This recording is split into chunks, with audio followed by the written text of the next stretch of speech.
आज मैं बिल्कुल दादी माँ के हाथों के स्वाद जैसा आम का अचार स्टेप बाय स्टेप करके बनाने के लिए बताऊंगी, जिससे आप भी अगर एक बार मेरे तरीके से आम का अचार बनाइएगा तो आप इसे स्टोर करके साल या 2 साल के लिए रख सकते हैं।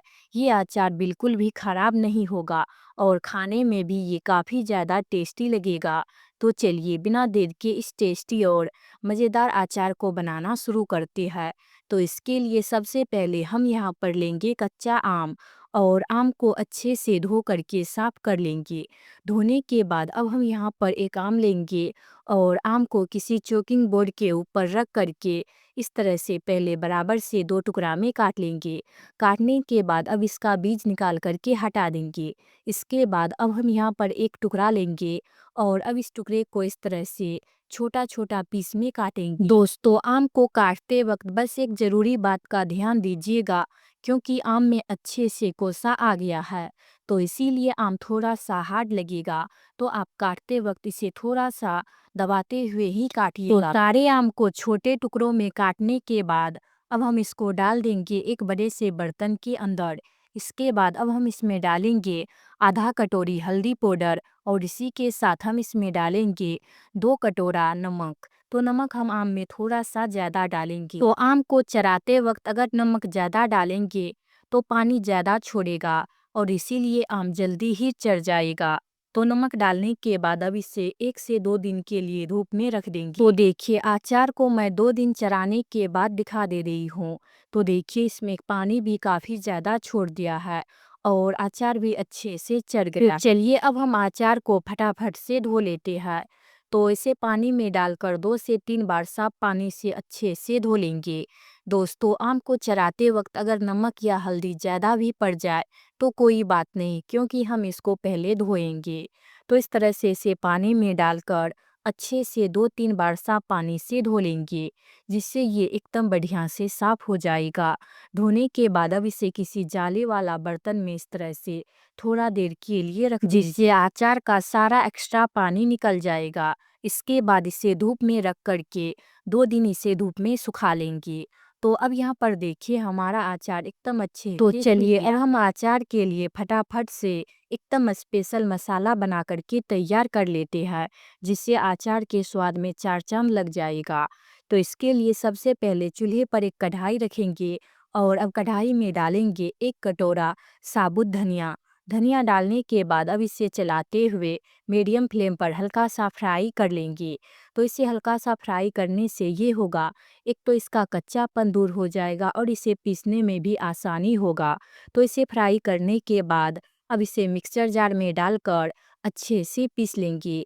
तो मसाले को बस हम हल्की सी दरदरी ही तो अब इस मसाले को साइड में रख देंगे और इसके बाद अब कढ़ाई में डालेंगे 1 मुट्ठी भर करके लाल मिर्च। तो साबुत लाल मिर्च डालने के बाद अब इसे भी चलाते हुए हल्का सा फ्राई कर लेंगे। तो देखिए कुछ इस तरह से। इसके बाद अब हम इसमें डालेंगे कुछ साबुत खाड़े मसाले। तो अब मैं एकदम स्पेशल फ्लेवरफुल मैजिक मसाला बनाने के लिए सबसे पहले कढ़ाई में डाली हूँ 1 छोटा कटोरी कच्चा जीरा, आधा कटोरी काली मिर्च और आधा छोटा कटोरी दालचीनी। अब इसे एक बार अच्छे से मिला देंगे। इसके बाद अब मैं इसमें डाल रही हूँ 1 कटोरी मेथी का दाना, आधा कटोरी अजवाइन, 1 कटोरी 10-15 छोटी इलायची और 1 कटोरी मेथी का दाना। अब इन सारे चीज को चलाते हुए बस हल्का सा ही भूनेंगे। तो मसाले को हम ज़्यादा देर तक नहीं भूनेंगे और ना ही मसाला को जलाएंगे। बस सारे मसाले को चलाते हुए एकदम लो टू मीडियम फ्लेम पर हल्का सा फ्राई कर लेंगे, क्योंकि मसाला को हल्का सा गर्म कर लेने से इसे पीसने में आसानी होगा। अब हम यहाँ पर लेंगे एक मिक्सर जार और जार में डालकर मसाला को हल्की सी दरदरी पीस लेंगे। तो इसी तरह से लाल मिर्च को भी डालकर ग्राइंडर जार में हल्की सी दरदरी ही पीसेंगे। तो चलिए अब मैं आप लोगों को सारे मसाले निकाल करके भी दिखा रही हूँ। तो देखिए, लाल मिर्च को मैं इस तरह से हल्का सा दरदरा पाउडर बनाई हूँ। इसके बाद अब मैं यहाँ पर ले रही हूँ सारे साबुत मसाले का पाउडर। तो अभी मैं सारे मसाले के पाउडर को अलग अलग निकाल करके ही रखी हूँ। तो चलिए इसके बाद अब मैं यहाँ पर ले रही हूँ आधा कटोरी काला वाला सरसों, आप इसके जगह पीले वाले सरसों का भी इस्तेमाल कर सकते हैं।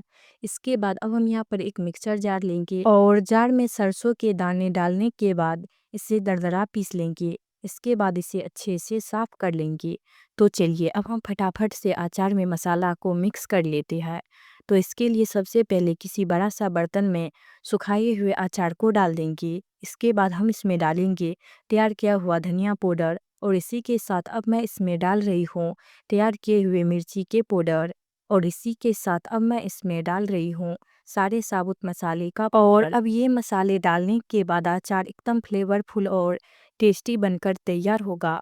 तो इसके बाद मैं इसमें डाली हूँ तैयार किया हुआ सरसों का दाना। तो मैं इसमें एक छोटा कटोरी डाली हूँ। इसी के साथ मैं इसमें डाली हूँ आधा छोटा कटोरी नमक और एक बड़ा चम्मच के करीब हल्दी पाउडर। और अब मसाले को मिक्स करने के लिए हम इसमें डालेंगे 2 कटोरा सरसों का तेल। तो तेल मसाले में हम ज़्यादा नहीं डालेंगे क्योंकि अगर हम इसमें ज़्यादा तेल डाल देंगे तो फिर मसाला अच्छे से मिक्स नहीं होगा। तो हम इसमें उतना ही तेल डालेंगे जिससे मसाला अच्छे से मिक्स हो जाए। तो तेल डालने के बाद अब मसाले को अचार के टुकड़े में अच्छे से मिलाएंगे और अगर आप चाहे तो सारे पीस में एक एक करते हुए मसाले भी मिक्स कर सकते हैं, लेकिन इस तरीके से बहुत ही ज़्यादा टाइम लग जाएगा। तो इस तरीके से हम फटाफट से मसाले मिक्स कर लेंगे। तो अचार में मसाले मिक्स करने के बाद अब आप इस अचार को किसी शीशे के जार में भर करके साल या 2 साल के लिए रख सकती है। ये बिल्कुल भी खराब नहीं होगा।